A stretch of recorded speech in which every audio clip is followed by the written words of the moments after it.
Okay guys, nizere ko mumeze neza aho muherereye hatandukanye. Hanyuma uno munsi ndabazaniye agatrike, udutrike dutatu tuza kurabira hamwe muri application ya WhatsApp yongeyemo. Murabizi yuko tutanganya ubwenge kenshi WhatsApp irazirongereza utuntu kanaka. Iyo ikoze update izirongeramo utuntu kanaka kugira ngo yorohereze abayikoresha. Hanyuma rero kuya tutanganya imitwe yo kurondera, hari abantu usanga batubonye n'abandi usanga nyene bataratubona. Niyo mpamvu nanje mba ndahari nk'umuvumbuzi kugira ngo menda bereka bishasha bitandukanye. So uko bigenda rero ashaka ifwa wumvise ko haje trick nshasha, babisaba yuko banza kumeta ajour WhatsApp yawe, kuko iyo utayimese ajour hari ubwo nyene usanga iyo trick bitariko biragenda neza. Nk'ubu je ndiko nkoresha WhatsApp business, bishobora byiza uje hano urana nk'ubu je kuri kiransaba update, reka manda ya updating kugira ngo ndabikwereke neza iri update. Reka manda ya updating na wewe ubanza updating kugira ngo trick ntuze kuyibura mu huko.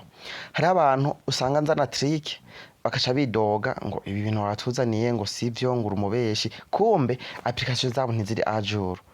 Or urazi ivyongera muri application nshasha ibiri ajour. Mugumane nanje rero ndabeke tuno tuntu dutatu tuntu tw'ubwenge turyoshe tuza kukorohereza mu gukoresha application ya WhatsApp. Tuza kugufasha cyane mu bintu kanaka uba wahora ukora. Ukaba uri mushasha rero kuri no chaîne yacu ya New Life Studio Bugenyuzi, ndagusaba banze ukore subscribe, hanyuma wandike no muri commentaire igitekerezo cawe, usangiza abandi video. Urabukoze. Urabukoze. Tubandanye twidogira cyane. Hanyuma reka turindire mise à jour ibanze iheze niho sawa. Shatse ndabereka ingene ugira mise à jour munabiboneremo abatari babizi. Hanyuma twitwikurikira no computrique butatu bw'ubwenge nabateguriye.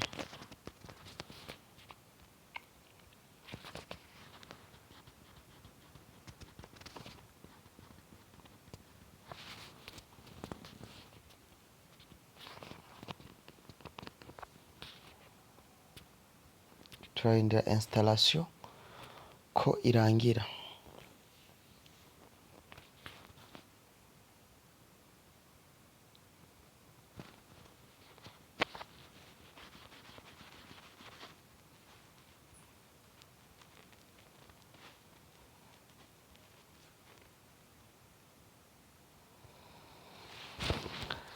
Yes guys,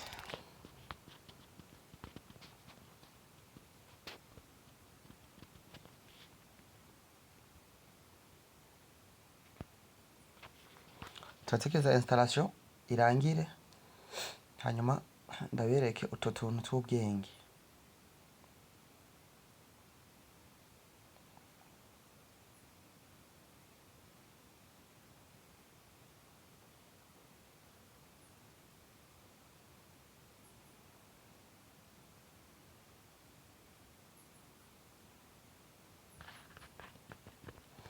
Nuva installation iraheze, tuza tugasha dusonda hano handitse open.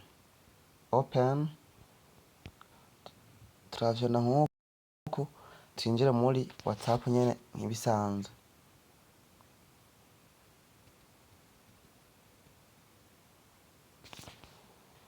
So icyo tuza gukora, reka nza ngaha nyene dusanzwe turungikira ibintu.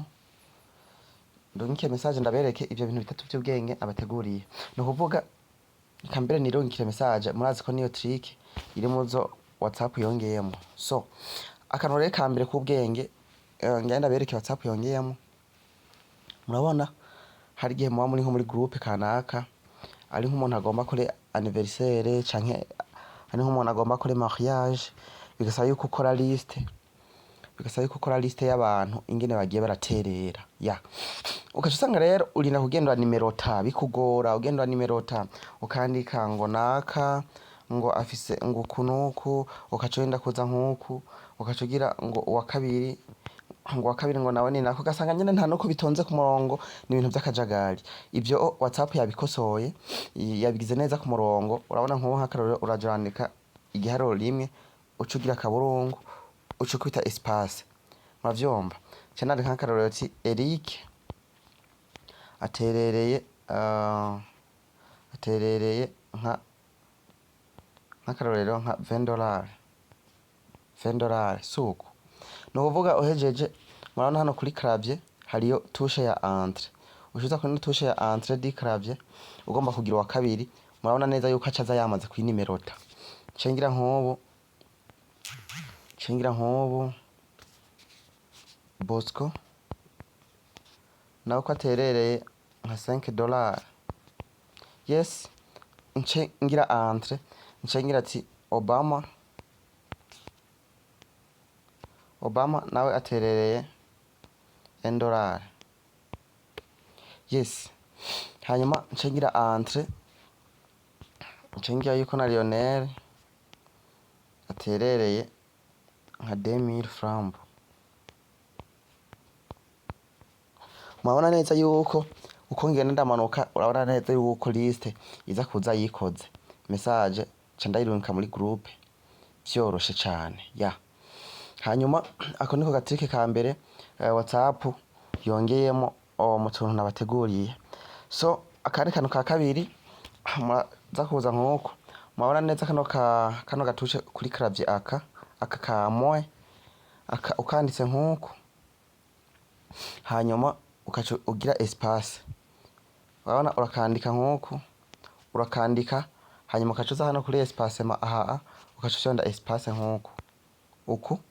Murabona ko ari kiburungu kinini ukuntu kica kiza ari kiburungu kimeze nka puce. Abantu mwakoresheje imashini murabize muri Word puce. Nkunda shaka kuca nandika nti Eric aterereye $20. Cengira entrée, ncangaruka kuri ya touche ya clavier hano entrée.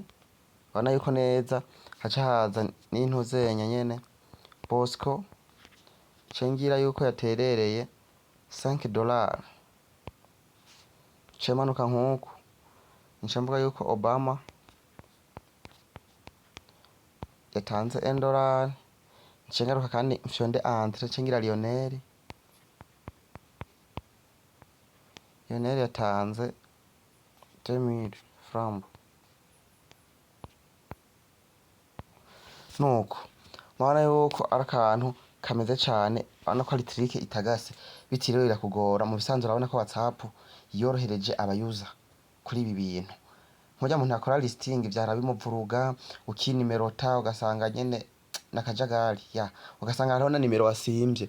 Nk'ubu kuri iki ca mbere harigihe wa nimerota ugasanga uvuye nko ku10 ugatarukira nko ku13 washusha umutwe. Muganga urabona ko ugize entrée ni numérotation automatique, nta erreur ishobora kubibamo. Yes, hanyuma akantu ka nyuma nabateguriye uyu munsi, mwamubona uri nko muri groupe ukarungika nka message ukaca usanga groupe iruguruye, baguma barungika ibi message byinshi, ukavuga uti mbebasha iyi message yanje ni gute noyigira hamwe umuntu wese aza kuza muri groupe aza kwishikirako na bino bistika byose barungitse ibi message byose.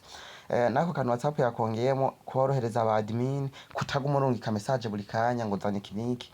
Wewe ugashira iyo message hamwe umuntu wese ayishikiyeko aca ayisangamo ya, akayisangamo bitiriwe biragorana. No kuvuga uko ukora uraza kuza ufyonde nk'uko, hanyuma ushuze hano handitse pin.